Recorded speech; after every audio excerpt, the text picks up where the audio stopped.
Good day, ladies and gentlemen, and welcome to the show here on the Delta Report. Today is Wednesday, April 19th, 2023.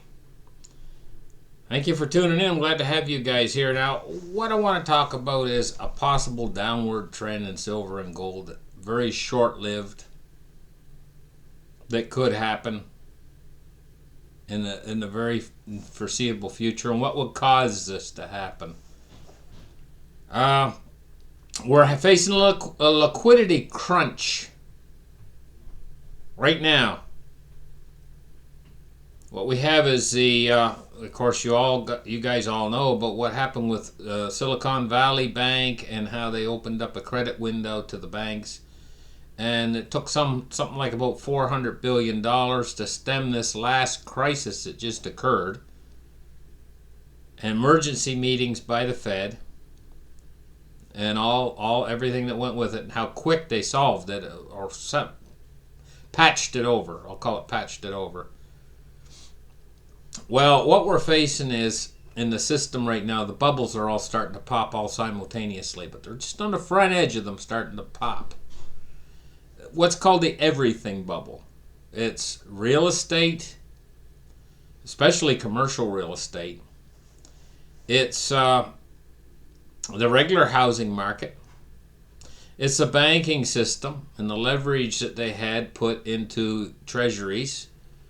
Money being moved out into money market accounts right now within the banks, and money being moved out of the banks. It's creating bank runs where they're moving money into the larger banking system from the smaller banking system as a way of finding safety. They tried to stem this off by saying all uninsured deposits will be covered, and in fact I think they will. But this doesn't discount the fact that right now we are in a deflationary event. And I know so far it hasn't been deflation. It's been something called disinflation so far. But we're heading directly toward deflation, and really fast. And it can occur overnight. This period that we're in right now is a very unusual period. And even though it saw the gold and silver price rise somewhat over the past week or two, and everybody's joyous, oh yeah, the silver stackers are all thinking this is great, gold stackers think this is great, still it's teetering on very unstable ground right now. And the reason why is this deflationary event that's occurring right now in real time, where we got a liquidity crisis that's coming in on us. It's the front side of it right now. What I'm thinking is, and my way of thinking is the way deflation works. It works in a vortex type of what they call a deflationary spiral. One thing triggers another thing. It's like dominoes falling within the system, especially within the banking system. The system is so over leveraged because it's been a Ponzi scheme that's been run since 1971 till now with no backing behind these fiat currencies. So we've built up to this point where the system is so leveraged because in 2008, when we had that crisis, the reaction was to leverage the system up.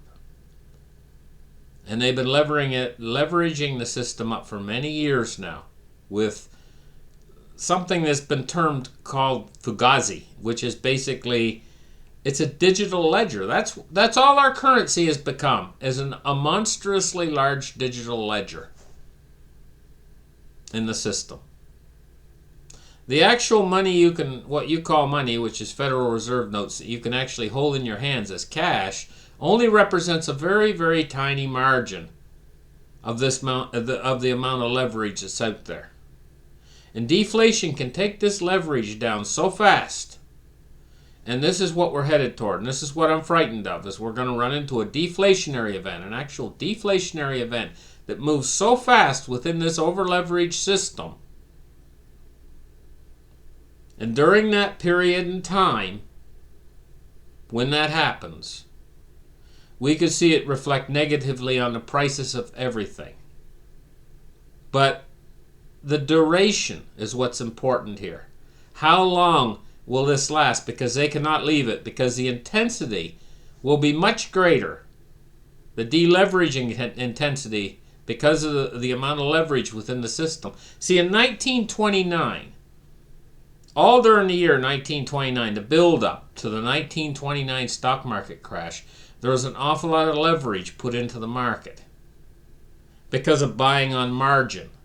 Almost everybody out there was dabbling in the stock market, and they were buying on margin.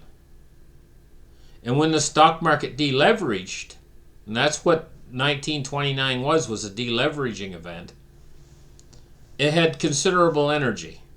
Now, right now, we have far more leverage within the system than we ever had in 1929. And right now we're going through this deflationary spike event, which will manifest itself as a deleveraging event, very similar to 1929. But with much more intensity, much more speed. And in 1929, they could let it play itself out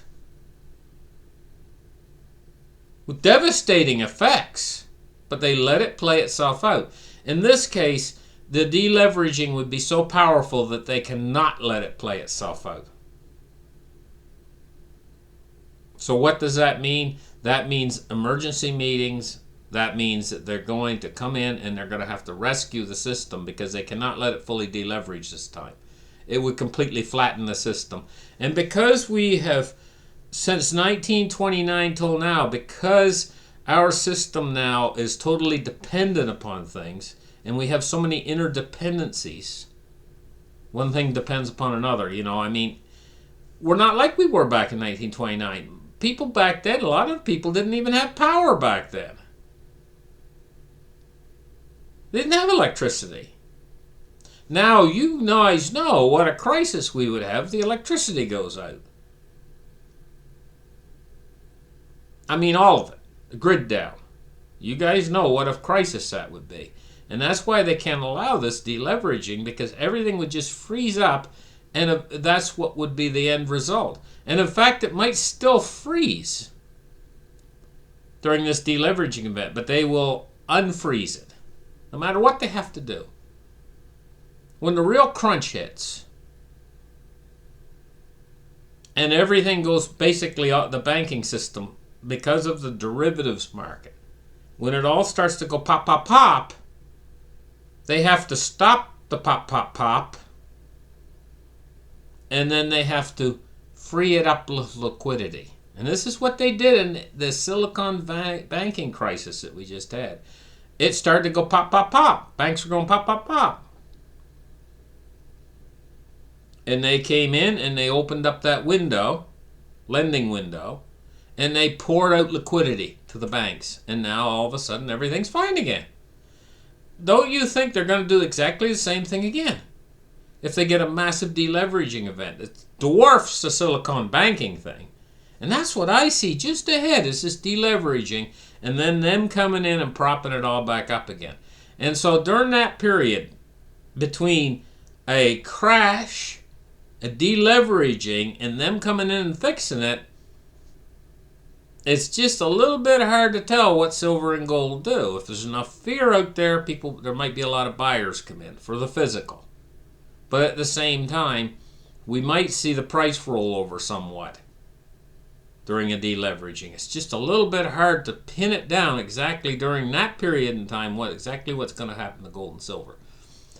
Past that, when they fix it, then I automatically know what's going to happen then with silver and gold. That's a no-brainer.